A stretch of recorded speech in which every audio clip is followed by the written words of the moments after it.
இவனா யூதர்களுடைய கைகூலி. இதெல்லாம் வீண் விமர்சனமுங்க. இந்த விமர்சனம் எல்லாம் நேரடியா நரகம் கொண்டு போகும். ஏன் வந்து பார்க்கறது இல்ல, பயான கேட்கறது இல்ல.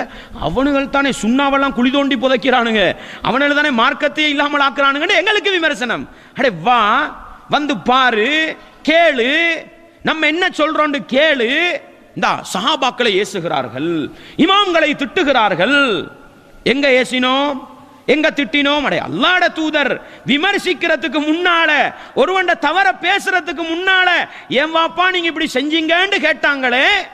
இது எங்கட பழக்கமா இருந்தா, குர்ஆன் சுன்னாவை பேசுறவங்களுக்கு சொல்றேன், எனக்கிட்ட உங்களுக்கு ஒரு தவறு விளங்குதா, என்னை விமர்சிப்பதற்கு முன்னால் உங்கள் மீது உள்ள கடமை என்ன தெரியுமா?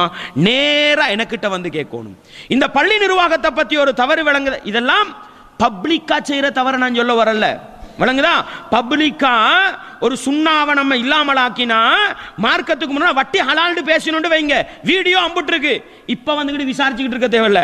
வட்டி ஹலால்னு வீடியோல பேசினா வீடியோல தான் விமர்சிக்கணும். அது சமூகத்துக்கு போயிட்டது. ஊர் நடுவுல மேடை போட்டு லஞ்சம் கொடுக்கலாம்னு பேசுறாரு. இத வந்துகிட்டு தனியே பேசி சமாளிக்க இயலாது.